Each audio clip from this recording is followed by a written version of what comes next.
I'm not really a fan of marmalade so much, but my dad is. I always feel like dads are fans of marmalade. Would that be? Yeah, they are actually, aren't they? Yeah, so if you want to buy a Christmas present for your dad, a nice marmalade maybe? Yeah, I think dads all around the world like marmalade, don't they? Totally. 大家好，我是戴淑仙。大家好，我是 Florence. Today we're at a farmer's market. Now shopping for local produce is quite a big trend recently in the UK, so we're going to go inside and see what it's all about. We're at the goods shed and Florence knows a lot of people here, so she's just asking if they would mind if we filmed them talking to us about the local produce.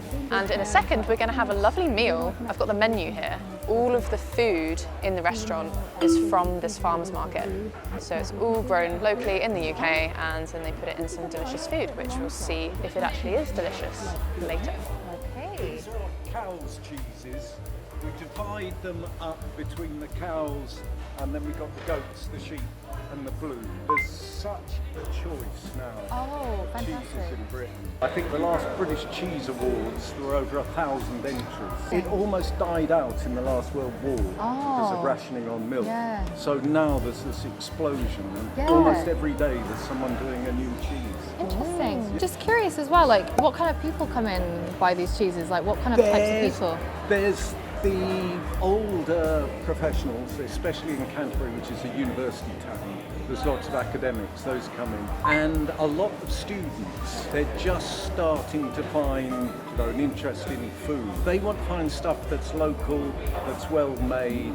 They'll be asking, is it organic? Is it from free range? Wow, What's it fed on there? But they're students, they haven't got that much money. Yeah. And so it has to be really good quality. You can get a cheese for £7 a kilo. Yeah. Ours will be 20, 30 pounds a kilo. But you are It's buying got- quality though, aren't you? It's something where a little bit will satisfy. Yeah. Right. What's your favorite cheese here? A local cheese that's really nice that you like? The local ones that really go well. Would you mind showing us A bit like a this? cheddar. Yeah.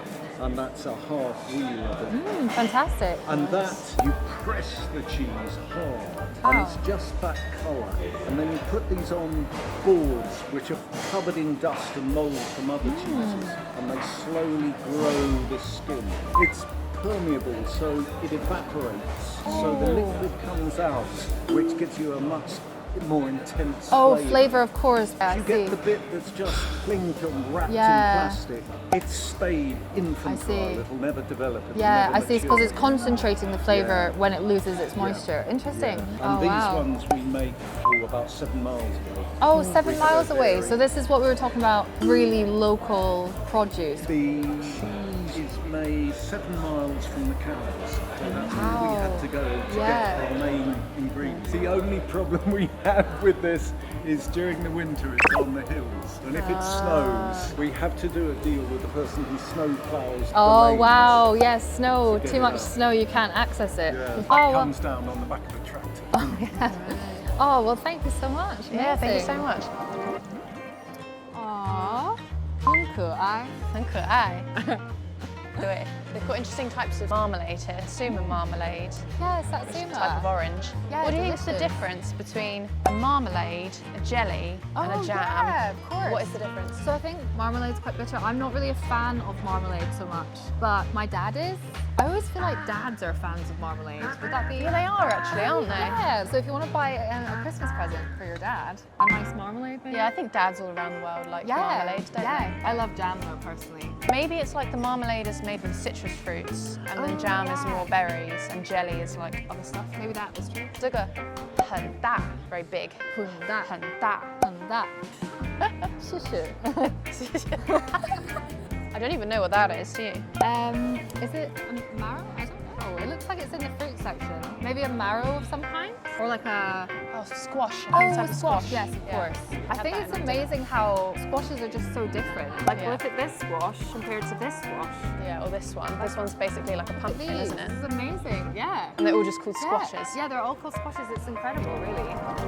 It's really nice to be back in the good shed. How do you feel about the trend in local produce and how do you feel like it's changed? I think definitely people are a lot more open to trying sort of English wines, etc. I think Yeah. back in the day, even 5 years ago, it was seen as a bit of a, well, I won't really like that. But now it's a huge part of our repertoire of selling local wine. There's, you know, there's investment from France, there's an investment from big business. A lot more people are having it in restaurants, so they're really learning to go, I didn't know I liked English wine, have you got any? You know, keeping things more local. And that's it, and there's an interest in, you know, keeping the CO2 element down, so maybe buying local because it's not had the food miles, environmentally conscious of local jobs, local people, keeping the money, the investment in the area, and then also loving what they taste, which is the main thing. And what's this you've got there? So this is basically a Defy, Eat the Big Business kind of website, showing you local businesses that were advertised locally of where they are, what they do, what they're about, any discounts that they might offer on special days. I think that's really nice as well because it makes it more accessible. If you like getting offers, it makes it more accessible to people. And it's basically discovering small businesses that might be out of, say, the mainstream, down little side streets, or online startup businesses or small established businesses like this. Certainly compete with the supermarkets on price, but the quality, you know, supporting local or smaller wine producers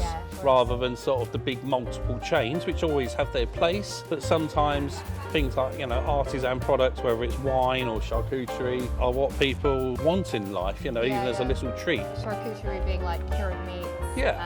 And sometimes you don't have to spend hardly anything more and just come out of your comfort zone, and then you get real quality items. Absolutely, so, because of course with big business you undercut the smaller businesses that might better quality, right? And they might have lost leaders, but once you put all the small quality producers out of business, you're left with factory farming or what have you, and then the price goes up. So in the end, the consumer is the loser. But if you can do a bit of both, you know, you might want to have a multiple producer wine on a Monday night, but on a Saturday night you might want to treat yourself. That will balance things out in general in the future, right? Absolutely. Currently, even now, there is still, it's far more geared towards the bigger business, but it is slowly, hopefully... Well, it's that advertising, isn't it? But once you go off the beaten track, you can find treasures, you know, like the Good Shed in Canterbury. Yeah, thank you so much. No worries, you're most welcome. Yeah, thank you.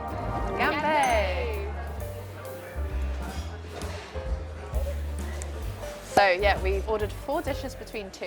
Mostly it's kind of to show you guys what's in each of these dishes. So let's take a look.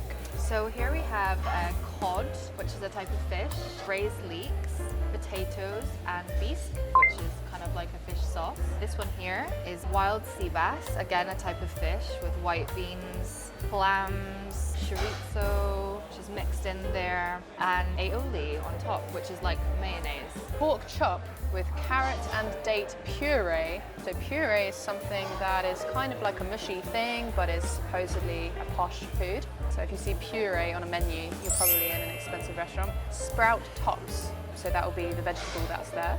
Then we've got lamb shoulder, so that's obviously a part of the lamb. Celeriac, which is a vegetable, and turnips. And then we've got cavolo nero, which is the green thing there. And then anchovy butter. Anchovy is a type of fish mixed in with the butter as kind of a sauce there. Just stuff our face like So good. So I guess it's kind of cool that we're in a literal farm and all of the food is locally grown and they've just used that food to make this meal. I know, it's really lovely. It's such a nice thought to be able to look over the market and just see everything that has been put on your plate, basically. But why? Like, because there's definitely a trend in more and more people buying local food. Why do we like that? What is the draw, do you think? I feel like it's to do with the fact that it's personal and you support small businesses, you support people, there's a community, you know, as opposed to this kind of more corporate, where's your food coming from anyway? Like, I don't know when I go to a chain restaurant really where it comes from. I think it's really lovely, and you can talk to the stall owners here, for example, about where food's from, and it's just from down the road. It's so nice. Right. It's got a story to it. It's like a more traceable story, isn't it? So it makes people feel safer, maybe. I also feel like it's often more fresh though as well. It doesn't have to travel, is it? Exactly. Better for the environment because it doesn't travel so far. Your carbon footprint is less. Obviously during COVID it was more risky, or people didn't want to get their fruit and vegetables from abroad. So more people started buying local, and it was a whole like, oh, is this just going to be a trend like for now, or is it going to be here to stay? But still most people think that preferring to buy local food is a trend that's going to stay. It's quite interesting. Buying locally and going to a local place is such a nice trend, and I'm so glad it's come out, you know. Yeah. It's just so important, and I feel really happy for small businesses as well, because I just think it's so nice when they have this excellent ethos to do with, you know, looking after people, trying to look after the farmers, Yeah. the growers, just the people around them in the community. I guess it's feeding money back into the economy, isn't it? Like more of your money is going to come back to our local economy, and then that supports Yeah. other things like funding parks and like community stuff. So Yeah, of course. if you had to choose, let's say, where to get your coffee from, and you're looking at Starbucks versus some local cafe, what would you go for and why? 100% a local cafe, always. Even if it's more expensive? Absolutely, yeah, it doesn't matter. I really think that as much as you can, you should try and support the local. Their prices are really more expensive because they have been driven up by bigger companies, undercutting them. It's really hard for small businesses, essentially. So I really encourage people to support local totally. coffee shops. And often the coffee's just nicer. Yeah, that's the thing. Yeah, the flavours kind of tends to be better, doesn't it? I've also heard that the price, even though it's usually more expensive for locally grown produce, but it tends to be less volatile because there's less, you know, intermediaries getting involved. It's had to travel less far through a whole chain. But then because people are producing in smaller quantities, so that's what makes the price higher to begin with. It's also organic. You can often, I think all of this veg here is organic, for example. Yeah. And often organic is more expensive because they don't include the pesticides. I suppose it doesn't last long, maybe. Yeah, maybe like more bad batch gets thrown away. that kind of Yeah, thing. exactly. I think it's really nice, and it's just often fresher, I find. Yeah. I've eaten from this market before, and we've just eaten the veg from the market, and it's incredibly fresh. So the good thing about seasonal food is that it goes with the seasons, and it means that you're not getting strawberries in the height of winter. Yeah. And that means that the strawberries you're getting are not Full of extra pesticides. hormones or whatever. Exactly, yeah. And you're not having these toxins in your body. Oh god, there's so much research out now about the levels of plastic that are found in our bloodstream and that kind of thing. It's very scary. Quite toxic, yeah. Yeah, I know. I feel like also that's probably another way of us avoiding that more. It'll be interesting to see what happens, like where this trend goes. Will it continue long after COVID? I hope it keeps going, and I hope that it becomes something that everyone can appreciate and afford. So yeah, it'd be amazing. Cool, so that's pretty much it. I hope you enjoyed learning about local British food. And we'll see you再见. Bye. 再见. Wow, that food was just so good. Yeah. Wow, Susie, you look so cute when you nod your head like that, right? So flirty. Stop flirting with me. Are you gonna be okay with it? Yep. So it's not. I promise it's not scary or anything. It's just 很漂亮，很漂亮。 Nice. 我们下次再见. Bye. 再见. Just after I said it, I went. So like.